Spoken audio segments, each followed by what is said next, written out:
Good morning. I'm recording this off of a high of a conversion from one of these campaigns on Twitter ads. I get so many people who reach out to me and they're like, your Twitter ads trick is cool.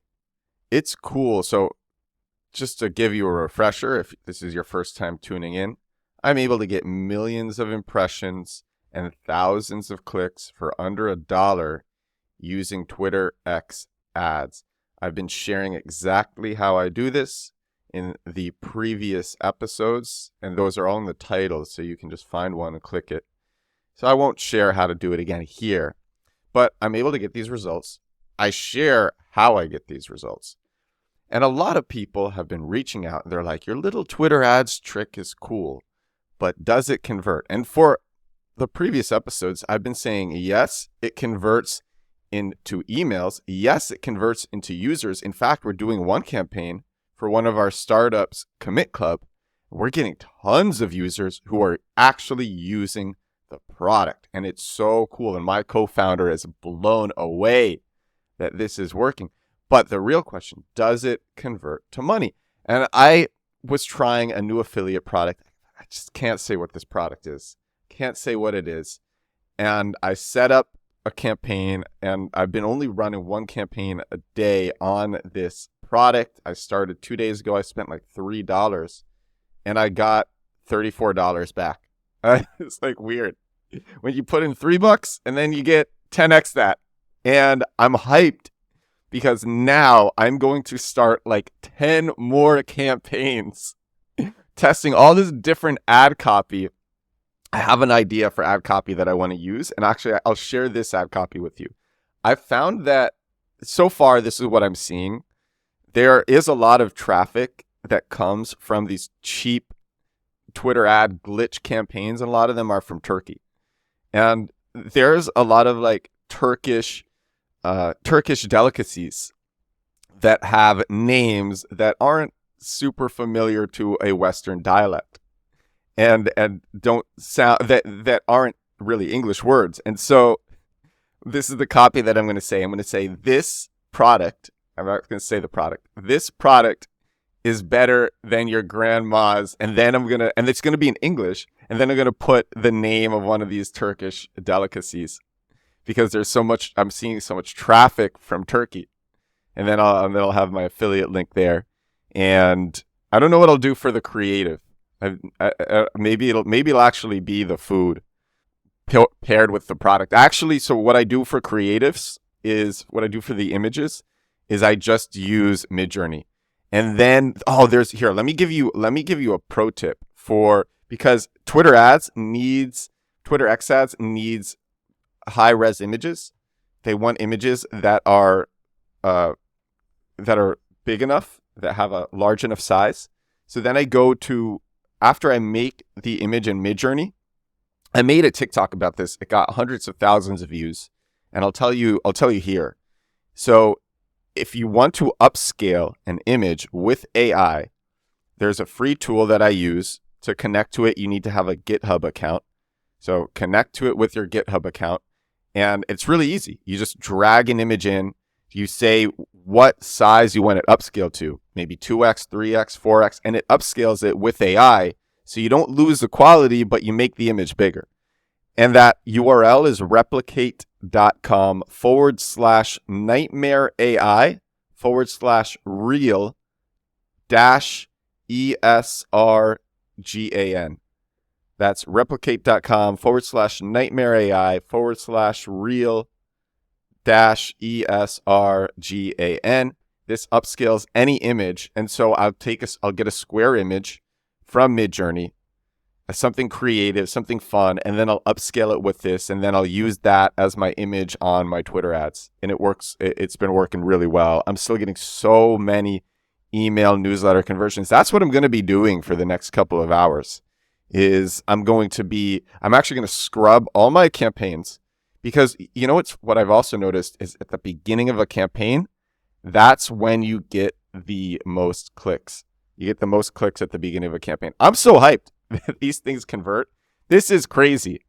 I will say it's getting a little bit more. I think it is getting a little bit more competitive, and I am sure that that is because of me.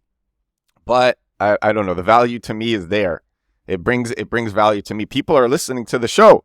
That's very exciting for me. Thank you, anybody who is listening to the show. This is episode 52 of The Edward Show. This is my daily podcast on founder stories, go to market. Let me tell you, I think, and maybe you'll agree, I think a lot of people will agree, I think go to market is the most important thing for any company. And I meet so many founders, and I've done this myself, who start with the product, build it for months or years, launch it, find they don't have a go-to-market, get demoralized, and then quit. You start with the go-to-market. Start with the market. That is what I love. I love bringing visibility to products, to services, to brands, to companies, to myself. That's why I have my TikTok. That's why I have this podcast. That's why I have my website. I hope you check out the website. I am taking all of my newsletters from the past couple of months. I put out a newsletter every week. It's over at edwardsturm.com/newsletter. I think it's pretty good. I have readers who are executives at Ralph Lauren, at Forbes, at Omnicom, some of the biggest companies in the world, and tons of funded startups. I think it's a pretty good newsletter, edwardsturm.com/newsletter. And I'm also taking all those newsletters, and I'm making them blogs on my site. It's a little bit more work, but it'll give my site more traffic from people who are just browsing around, and also open me up to more surface area for clicks from search engine optimization, which, as you know, is my passion. It's my passion. And then people will land on those newsletters from SEO at the top of those articles, which originated as newsletters. It says this is from theedwardsturm.com/newsletter. Wait, this is from the edwardsturm.com newsletter. You can subscribe to it here. There's also a subscribe box in the article, and people can do it like that. And so it'll bring me more subscribers. And I love that. I love that when you create content, if you know how to use it, it gives you more, like it can just be so tremendously evergreen. I love that concept, evergreen. You make something, and then it gets you customers, it gets you users, it gets you visitors, it gets you visibility for years and years and years. And I love that. But I also love what's happening with Twitter ads, with Twitter X ads, because I'm about to run a ton more. I actually was a bit worried before recording yesterday's episode, because I went into yesterday's episode thinking that Threads was going to take Twitter's lunch and do it pretty fast. And I really like what I'm getting with Twitter right now. And I don't think that anymore. I think that I talked about this yesterday, and I want to go into it a bit more.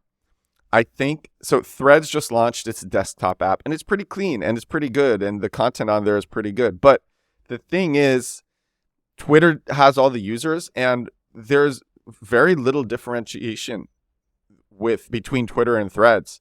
The only differentiation is that Threads has less users now, and less features. Threads has less features. It used to be that your followers on Instagram became your followers on Threads, and vice versa. So if you followed somebody on Threads, then you also started following them on Instagram, and you couldn't decouple that. And now the default is that is decoupled. And because that is the default, I do not feel bullish on Threads at all. That was a very strong differentiator. That made it so much about community. You are connected, because the people who you follow on Instagram, a lot of the times, I mean, sure, they're like accounts that you find cool and stuff, but there's also a lot of people who follow their friends, and that's just who they're interested in following. And I thought that carryover was so cool. And now that doesn't happen by default anymore, like Threads is just purely a clone of Twitter X. And so I don't feel very bullish on it, and which is good, because I want to be able to keep running these insanely inexpensive ads and get these crazy conversions for so little ad spend. That is wild. That is so. Look, I won't say what the affiliate product is, but what I will say is, a lot of this traffic, and actually some of the people listening right now, came from Twitter ads that I am running to this podcast.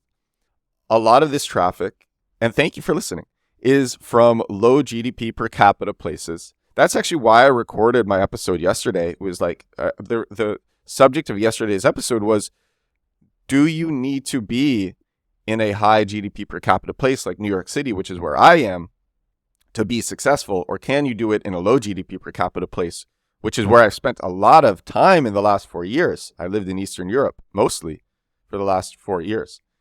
And I will say, no, you can be in a low GDP per capita place and you can still be tremendously successful even by Western standards. And I talk about how you can do that on yesterday's episode, but I really talk about how you can do that on all of my episodes, because all of my episodes are about go-to-market. And a lot of them are about go-to-market from sitting behind a computer, which you can do anywhere in the world. So anyway, a lot of the traffic that is coming from these Twitter ads from low GDP per capita places, and you just need to find a product that those people want. And there's many of them, so many of them. And so, like, for people who are wondering, do these people convert? Yeah, they do. I'm seeing it, but you got to find the right product. And it seems like I'm starting to find that. I'm very excited, very, very excited. I had other stuff to talk about. I think this is a great episode, and I could talk about those things tomorrow. I really want to do an episode talking about Descript. I'll just say why, and then maybe I'll talk more about it tomorrow. But it's crazy. You can go on a 10. This is basically what I do with these podcasts, but it'll work really well for TikTok. So TikTok now is, and someone messaged me, correct me if I'm wrong, but I saw a video on this on TikTok that TikTok now is paying $1 for every 1,000 views on TikTok, which, if that's true, that's crazy. Now, I don't think you can use copyrighted music, and your content will be scrutinized a bit more, which is why I'm not going to do it, because I like using whatever music I want to use, and I don't use TikTok for the ad revenue. I use TikTok to generate awareness on my personal brand and my startups. That is why TikTok is valuable to me. But if you are really good at ranting, and I'm actually pretty good at ranting, so I could do this. A hack would be, if you can go on crazy rants, angry rants, here's what you do. I'll tell you exactly what to do. And then I'll go into this more tomorrow, because I'm getting so so hyped. It's the morning. I'm recording this one in the morning. For anyone who listens, I usually record this 12 hours from now at like 10 p.m., but it's 10 a.m. Recording this in the morning, so much better. And here's what you do. You go on a rant, shoot it with your front-facing camera, shoot it in portrait mode. Shoot it in portrait mode, front-facing camera of your cell phone, of your smartphone, where it looks better. Put it into a tool called Descript. And the reason why Descript is a hack is because it gives you a one-click way to just remove the gaps between words, between sentences. So if you have any gap that's over like 0.75 seconds, 3/4 of a second, you just remove it. You make it 0. And then you have this stream of consciousness rant. A lot of people find that entertaining. I know so many accounts that are getting millions of views per video. And then you monetize that with $1 for every 1,000 views. Yo, that's legit. You can actually make a very healthy living doing that. And I'm recording this because I was with a friend yesterday, and she's great at going on rants. And I'm like, you should do this. And I showed her exactly how easy it is. And she's like, I don't know. I don't want people to see me rant. And but at the same time, she's like, I want to build my brand. I want to make more money. And I'm like, here's how you do it. All right. I feel like I've shared some good things on today's episode. I think this was a good episode. If you have any questions, message me. What I want to do is I want to get questions that people ask and then talk about them on the podcast. So if you have any questions, send me a message. Send me a message anywhere. And thank you so much for listening. Episode 51 or 52 or 50 something. I think it's 52. I think it's 52, episode 52 of The Edward Show. I'm checking right now. Wait for it. Episode 52 of The Edward Show. Thank you so much for listening. I will talk to all of you again tomorrow. Bye now.